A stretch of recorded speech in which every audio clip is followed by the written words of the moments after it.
والمحللين الجزائريين الرياضيين، المحللين الرياضيين الجزائريين اش بان لكم؟ ديما نتوما ضدنا، ضد المغرب. ها الامريكان ها تربحنا، هو اقوياء، هم اقوياء. زيدكم مالي حتى هما اقوياء، ياك هما اقوياء، ها غادي يربحونا.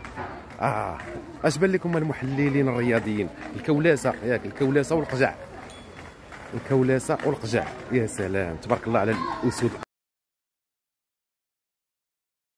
إلى ربع نهائي كأس العالم لأقل من 17 سنة، وأصبح المنتخب المغربي المرشح الأول للفوز بلقب كأس العالم. المغرب تأهلت إلى الدور ربع النهائي، وكلها المغرب قوية وصعبة جدا. طبعا الآن الأمور الجدية طبعا قد بدأت من قبل، ولكن الأمور حامية الوطيس ستظهر وستعلن بداية من الدور ربع النهائي. لا مكان فيها للضعيف، المباريات ستكون كبيرة ومثيرة وحاسمة. المغرب الحقيقة في 25 تلقى روحك الأكابر في مونديال قطر، ماهوش وليد الصدفة. علاش؟ لأنه للتذكير المغرب هذه رابع مشاركة في كأس العالم، لكن أحسن مشاركة في كأس العالم شنو مشات عملت المغرب؟ مشات جابت ناصر مدرب رانا في الفئات العمرية هذه، مغربي بتكوين أوروبي يخدم في بلجيكا، وعطاوه ليكيب هذه مغربي رانا في بلجيكا، كانت عنده تجارب مميزة في أندرلخت في الفئة العمرية هذه، وعملوا ايكيب متجانسة من المنتخب المغربي. فيه 6 خريجي الأكاديمية التكوين في المغرب، أكاديمية محمد السادس ووجدة والجيش الملكي، وجابوا لهم مزدوجي الجنسية وعرفوا منين يختاروهم والفرق اللي يلعبوا فيهم، واعطاه النسيج هذايا اللي تلقاه اليوم ناصر موجودة بإقناع وبنتيجة في مونديال. قابل وسيناريو هيتشكوكي ولا المغرب الأمانة تأكد اليوم أنه ثم توت بروجي قاعد يجني في ثمار خدمه صارت قبل نتاع تكوين نتاع استقطاب ملاعبيه عندهم الجنسيه المغربيه، حتى الخدمه على انك ديتكتي لي تالون المغاربه في البطولات العالميه، هذيك خدمه كبيره نتائجها اليوم نشوفوا فيها في كل الاعمار. معناه نجاح المغرب في الوصول كاس العالم سيتي با ضربه حظ معناها جات وطرف ملاعبيه، لا نشوفوا في المغرب المنتخب اللي اقل اليوم المغرب نحو العالميه في كره القدم. معناتها راهو سي تري امبورتون، معناتها هذاك البوستور نتاع الملاعب الناصري تختار من اللي هو صغير. شو الجارديان شوف باش حق الملاعبين ويجا شوف انت شوف خلينا نقولوها اللي عندنا حتى في البدونات، معناها راهو خدمه كامله من لي جون هذايا كيما الزرع، تختار تقول هذايا منا هذا منا. فما دي كريتير ولاو ياخذوا فيهم الملاعبيه في لي بوست. اليوم كي تشوف لي جران كلوب في العالم يقول لك ان جارديان تحت المتر و90 يصعب جدا نخمم فيه، وان جارديان متر و90 وما يلعبش بسقيف كاينه بيفو ولا روليور ما ناخذوش، خاطر الكره ولا تطلع من 18 فماش لوح وخلت نتاعنا احنا وافون سونتر ياخذ الكره ويقلب، ولا يطلع الكره من 18. دونك دي كريتير يختاروا بهم. ناس ما عادش عندي كلامك. راهو اليوم فما تحاليل تبين الملاعب وين نجم يمشي في الكرواسونس نتاعو. لماذا هذه الانديه تلعب على الساعه الثانيه اذ لم يكن هناك حتما مشكل المناخ بالنسبه للفرق الشمال الافريقيه؟ لماذا لا تلعب على الساعه 8 صحيح والساعه 9؟ لماذا لا تلعب على الساعه 7؟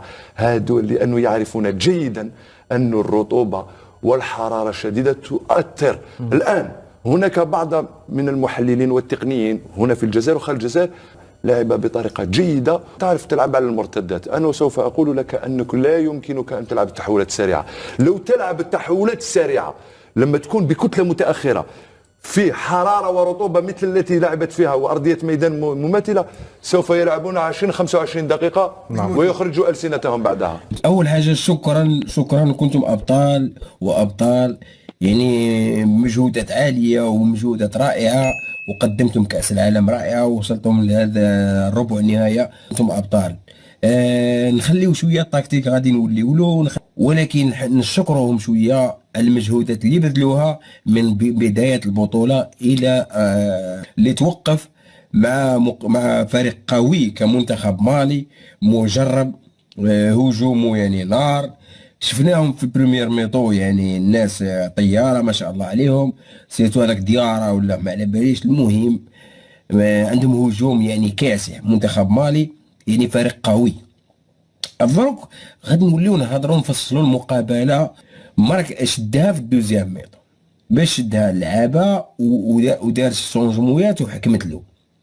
مالي ماشي هي شيبا تكتيك مناقص بزاف. الاختيارات ديالو اختيارات كانت محدوده، يعني عندهم في رجليهم ماتشات عالميين، يعني يقدروا يخرجوا بهذا الماتش. تخيلوا نتوما، نعطيكم انا مليح، اليوم الماتش ماشي ديال الطروا هذاك مسكين تقاتل، ماشي ما تقاتلش دفاعيا، ولكن هجوميا كان ناقص بيني وبينكم.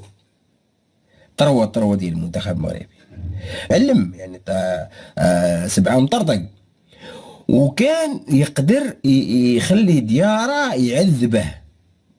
هو سي فري طروا تعذب مع ديارة، بريمير ميتو تقاتل، دوزيام ميتو ما قدرش يكمل الماتش، راكم شفتوه بعينيكم.